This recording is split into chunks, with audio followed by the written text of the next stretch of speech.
ओम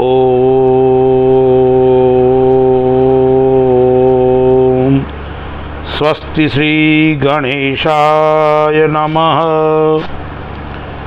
नारायणं पद्मभवं वसिष्ठं शक्तिं च तत्पुत्रपराशरं च व्यासं सुखं गौडपदं महन्तं गोविन्दयोगीन्द्रमथस्य शिष्यं श्रीशङ्कराचार्यमथस्य पद्मपादं च हस्तामलकं च शिष्यं तन्तोटकं वार्तिककारमन्यान् अस्मद्गुरून् सन्ततमा नतोऽस्मि।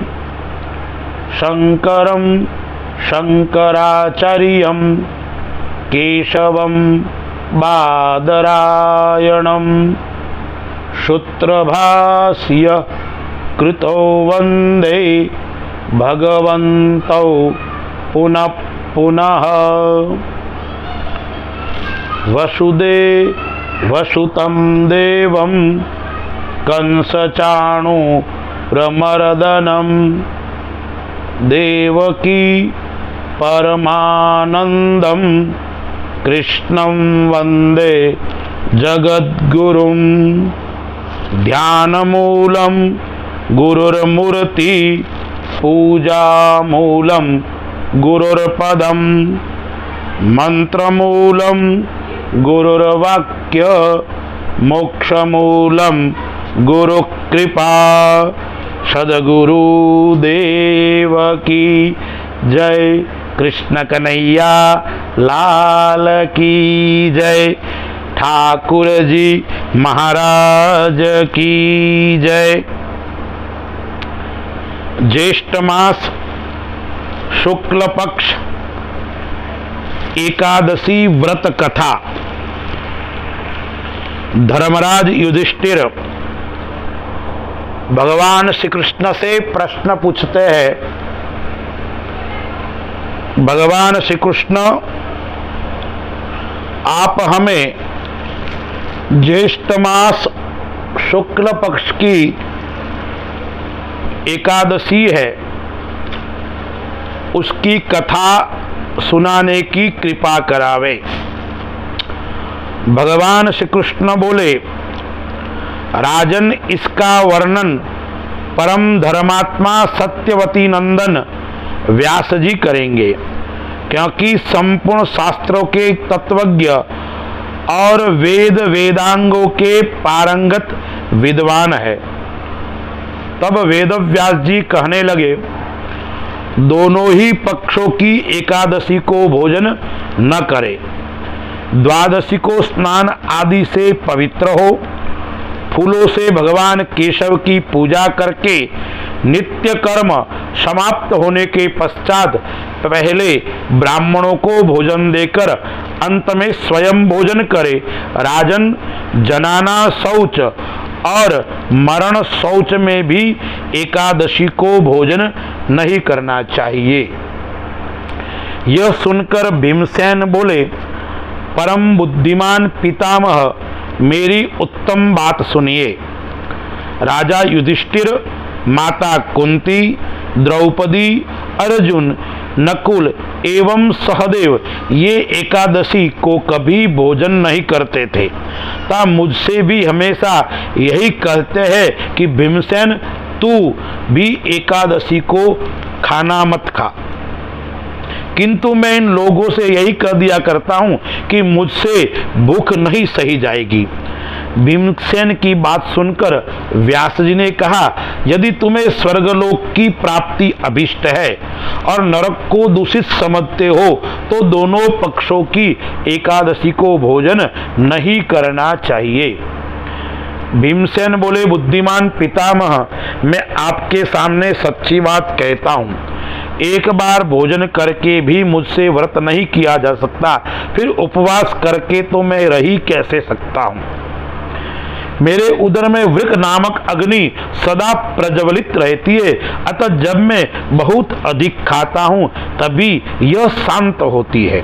इसलिए महामुने, मैं वर्ष भर में केवल एक ही उपवास कर सकता हूँ जिससे स्वर्ग की प्राप्ति सुलभ हो तथा जिसके करने से मैं कल्याण का भागी हो सकूं।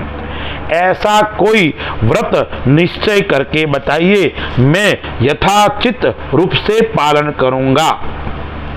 व्यास जी ने कहा, भीम, ज्येष्ठ मास में सूर्य वृषभ राशि हो या मिथुन राशि पर शुक्ल पक्ष में जो एकादशी हो, उसका यत्न पूर्वक निर्जल व्रत करो।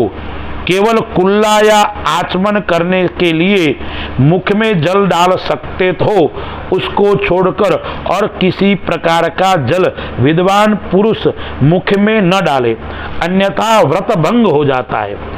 एकादशी को सूर्योदय से लेकर दूसरे दिन के सूर्योदय तक मनुष्य जल का त्याग करे तो यह व्रत पूर्ण होता है। तदंतर द्वादशी को निर्मल प्रभात काल में स्नान करके ब्राह्मणों को विधिपूर्वक जल और सुवर्ण का दान करे। इस प्रकार सब कार्य पूरा करके जितेंद्रिय पुरुष ब्राह्मणों के साथ भोजन करे। वर्ष भर में जितनी एकादशियां होती है उनका सब फल निर्जला एकादशी के सेवन से मनुष्य प्राप्त कर लेता है, इसमें तनिक भी संदेह नहीं है। शंख चक्र गदा धारण करने वाले भगवान केशव ने मुझसे कहा था कि यदि मानव सबको छोड़कर एकमात्र मेरी शरण में आ जाए और एकादशी को निराहार रहे तो वह सब पापों से छूट जाता है।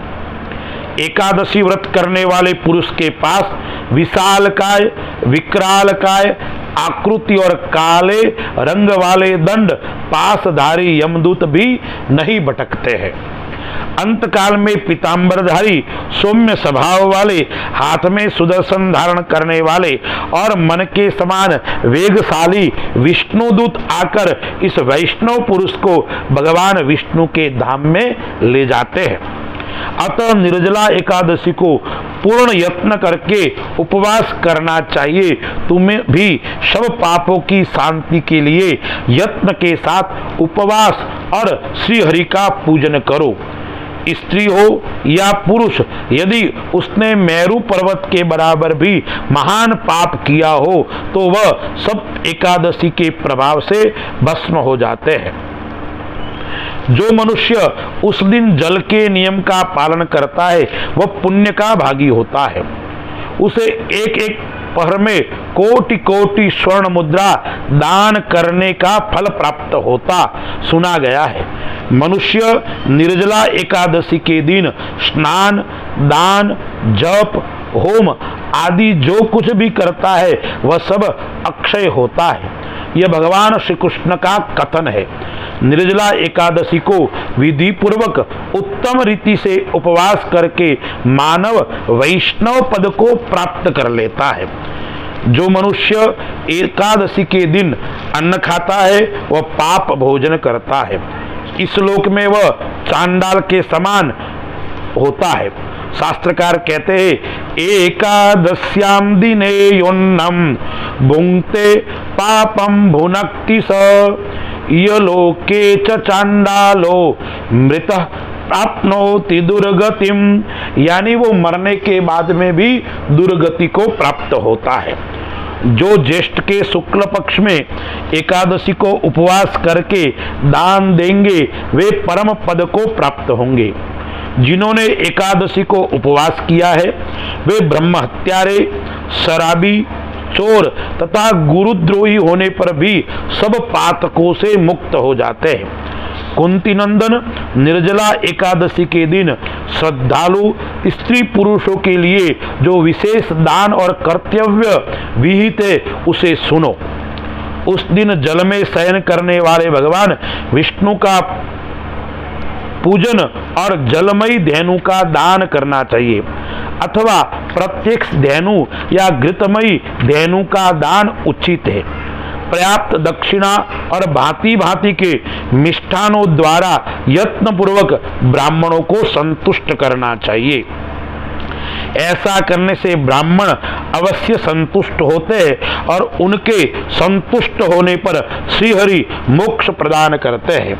जिन्होंने सम, दम और दान में प्रवृत्त हो श्री हरि की पूजा और रात्रि में जागरण करते हुए उस निर्जला एकादशी का व्रत किया है, उन्होंने अपने साथ ही बीती हुई 100 पीढ़ियों को और आने वाली 100 पीढ़ियों को भगवान वासुदेव के परम धाम पहुंचा दिया है।